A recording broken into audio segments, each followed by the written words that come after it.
Where to begin? Where to begin? Oh, my word. The beginning. How you guys at the beginning?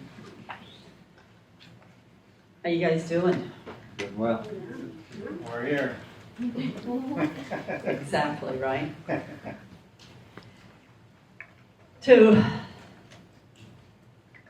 begin with, I'm going to share with you a reading that came to my attention this morning. My friend Eliza Bloom Robinson, who is a Unity minister, shared it. It is from Maria Shriver's Sunday paper. And this is a paper that she puts out apparently on every Sunday. It's got wonderful articles in it. But in Maria's article, it's a little long, but I'm going to edit it as I go along. But if you're interested in the whole thing, I can share it with you. We'll put it in the description on the YouTube.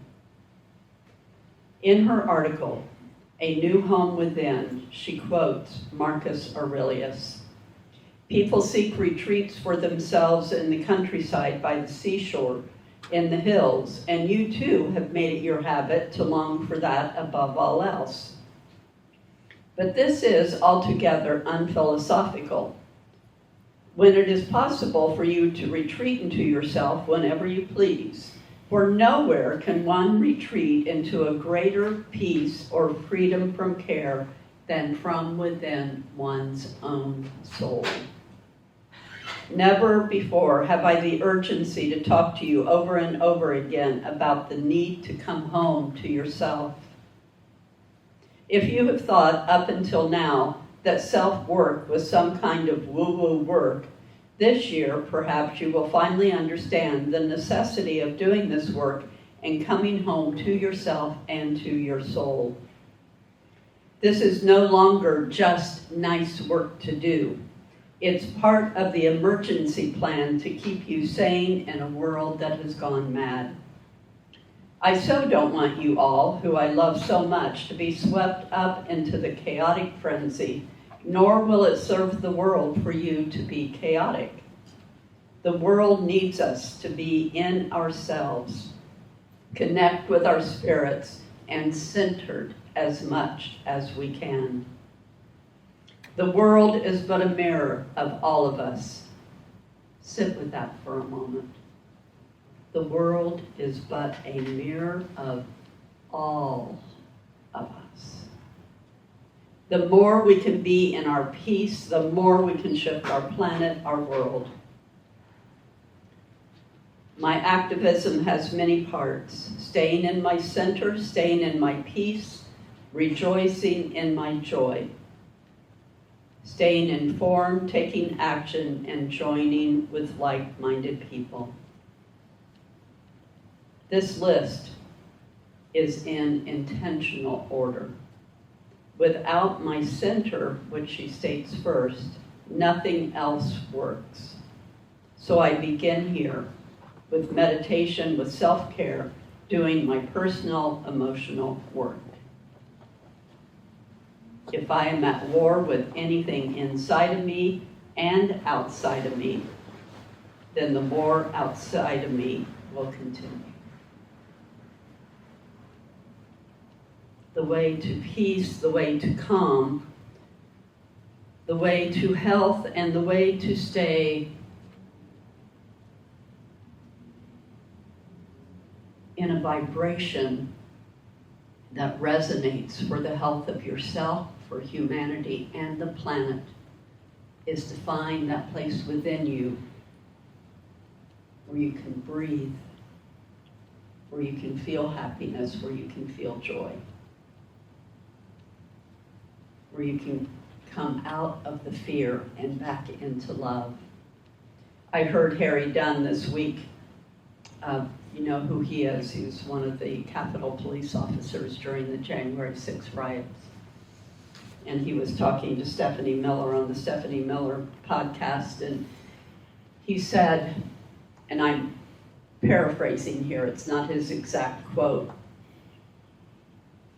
Pay attention to the news with a water hose, not with a fire hydrant. And I thought that was so wise.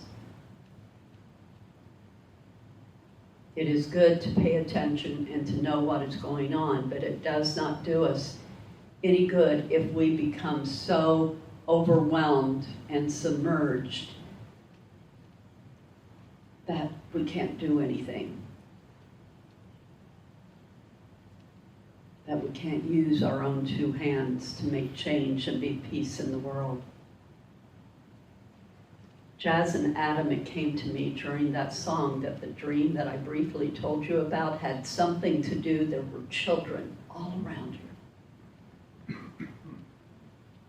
And they were dancing and singing and laughing. And it was joyous. I wanted to share that with you before I forgot it again. Because I know the work that you do in the world, and it's amazing. We show up, we pay attention, we do what we can do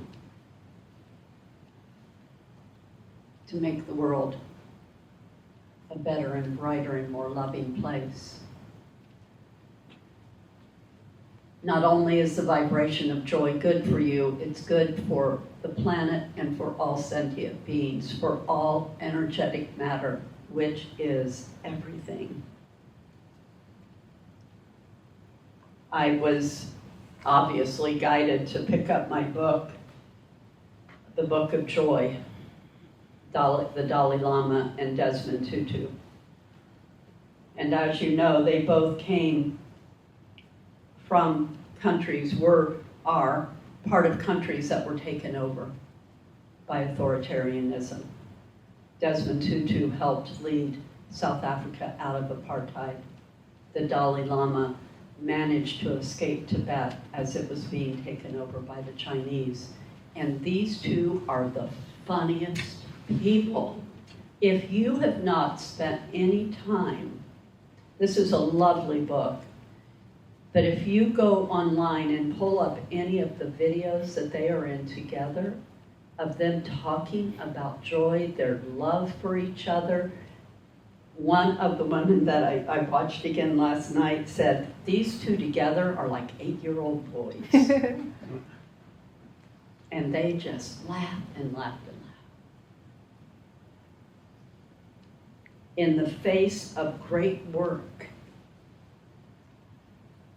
having the spiritual wisdom to know that the way out is not to be in the trenches of fear and anger, but to be in the trenches of faith, hope, love, joy, and help.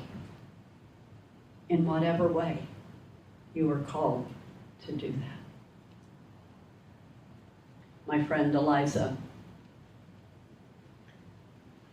even if it's important for you to stand against, remember to take time to stand for, to take care of yourself and your energy body.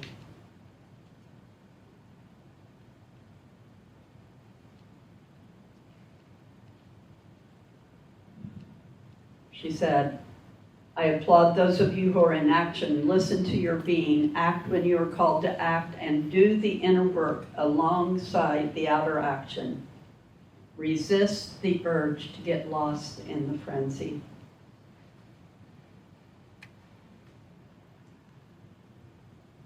I shared this last week, but I wanted to keep it up. Martin Luther King Jr. Hatred paralyzes life. Love releases it. Hatred confuses life. Love harmonizes it. Hatred darkens life. Love illuminates it. Martin Luther King. It's imperative. Negativity not only doesn't help the world, it doesn't help our physical body.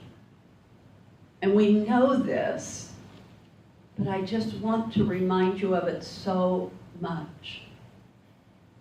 We can be of no earthly good if we are not finding ways to take care of ourselves. Find ways to laugh, whatever it is. Find ways to laugh, for laughter truly is the best medicine. Desmond Tutu.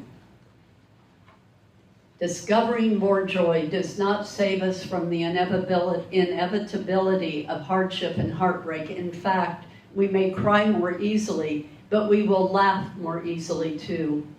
Perhaps we are just more alive. Yet, as we discover more joy, we can face suffering in a way that ennobles rather than embitters. We have hardship without becoming hard. We have heartbreaks without becoming heartbroken. Such wise words. Such wise words. I heard a story this week that, again, I will paraphrase, but the essence of the story was that this woman who was telling the story was sitting by her community pool, and a gentleman, an elderly gentleman who with disabilities, obviously was having trouble with his legs. And he was having a really difficult time to get into the pool. And she was observing this, and it didn't feel appropriate to go up to him and help him in the playing out of the story, but she felt so sad for him. She felt so bad that she couldn't do anything and that he was having such a difficult time. It was in Arizona and the sun was hot. And this stayed with her throughout the day and throughout the week. And she shared the story with a friend of hers about how bad she felt for this man. And her friend said, "Don't feel bad for him. That is not helping him. Your vibration of sadness and upset and concern is a sympathy that is not helpful. You want to have empathy, but not a sympathy that feels sorry for, but an empathy that feels with and allows you to lift up your spirit, to raise your vibration, and to send those who are having difficult times encouragement, to be their cheerleader. Yes, we will go into fear. Yes, we will go into anger. Yes, we will go into despair with different things that happen in our lives. But that is not healing. That is taking a moment to recognize what is going on and listen for a way to move through and beyond, and to be of help in whatever way you can. Leonard Cohen, if you don't become the ocean, you'll be seasick every day. Those are such great words. Such a great poem. And then I just want to share a couple more. I think you get the point, right, of what I'm trying to say? That we must keep our vibration the highest level that we possibly can. Science shows that joy makes us feel better. Spirituality shows that joy makes us feel better. Even our own experiences have shown us that when we are happier, we feel better. And we get to choose where we are. We get to choose. We just simply get to choose how long. And you know, I always say, take time to feel your feelings. Take time. I'm not glossing over. But as spiritual beings, we must find a way to find our balance. And we do that by both recognizing and finding a way to be the love and to be a part of the healing. So 2 short readings. This is from Xander Ludina. The strongest spirits in the world right now are the ones that know that there are 2 realities playing out. And instead of living in fear, they are preparing to flourish in any outcome. For they know they are divinely protected and here on a mission to merge the timelines into the highest consciousness. They smile and do not comply. They transmute love and truth as they know nothing can stop what is coming. And many of you are here in this room right now. We see, we pay attention, we use our voices, we use our hands, and we use our silence to continue to raise the vibration of the planet into transformation. And from Denise Roy, let us keep reminding each other to breathe, to smile, to treat ourselves and one another with kindness. Let us hold each other when we need support, and let us challenge and remind each other of what is truly important. Let us take care of ourselves so that we don't hand down our unfinished business to the next generation. Let us laugh together and never lose our joy, and let us take care of the children, our children, all the children, all of the people. Let us mobilize our fierce and passionate mother energy on behalf of all beings on this little blue-green planet we call Mother Earth. Feel your feelings and find a way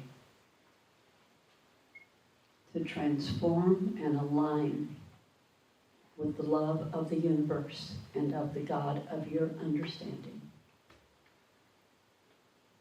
Joy is our resistance, and so it is.